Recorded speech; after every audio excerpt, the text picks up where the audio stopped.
നടി മഞ്ജു വാര്യർ വീണ്ടും വിവാഹിതയാകുന്നുവെന്ന വാർത്ത പിൻവലിച്ച് ദേശീയ മാധ്യമമായ ടൈംസ് ഓഫ് ഇന്ത്യ. മെയ് 28-നാണ് മഞ്ജുവിന്റെ വിവാഹ വാർത്ത ടൈംസ് ഓഫ് ഇന്ത്യയുടെ സിനിമാ കോളത്തിൽ പ്രസിദ്ധീകരിച്ചത്. എന്നാൽ വാർത്ത ശുദ്ധ അസംബന്ധമാണെന്നാണ് മഞ്ജുവിന്റെ അടുത്ത സുഹൃത്തുക്കൾ പറയുന്നത്. തിരുവനന്തപുരത്ത് ഉദാഹരണം സുജാത എന്ന സിനിമയുടെ സെറ്റിലാണ് മഞ്ജു. മുംബൈയിൽ ഒരു വ്യവസായിയുമായി മഞ്ജുവിന്റെ വിവാഹ നിശ്ചയം കഴിഞ്ഞുവെന്നും വാർത്തയിൽ പറഞ്ഞിരുന്നു. സോഷ്യൽ മീഡിയയിലും വാർത്ത പ്രചരിക്കുന്നതായി റിപ്പോർട്ടിൽ പറയുന്നു. ടൈംസ് ഓഫ് ഇന്ത്യയെ ഉദ്ധരിച്ച് ചില മലയാള തമിഴ് മാധ്യമങ്ങളും വാർത്ത റിപ്പോർട്ട് ചെയ്തിരുന്നു. ശ്രീകുമാറുമായി മഞ്ജു പ്രണയത്തിലാണ്, ശ്രീകുമാറാണ് മഞ്ജുവിനെ തിരിച്ച് സിനിമയിലേക്ക് കൊണ്ടുവന്നത് എന്നൊക്കെയായിരുന്നു മുൻപ് പ്രചരിപ്പിച്ചിരുന്നത്.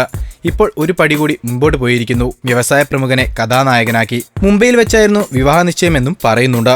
എന്നാൽ ഇപ്പോൾ ടൈംസ് ഓഫ് ഇന്ത്യ ആ വാർത്ത പിൻവലിച്ചതായാണ് വെബ്സൈറ്റിൽ കാണുന്നത്. കൂടുതൽ ഗോസിപ്പുകൾക്കായി ഈ ചാനൽ സബ്സ്ക്രൈബ് ചെയ്യൂ. ഗോസിപ്പ് ബസാർ.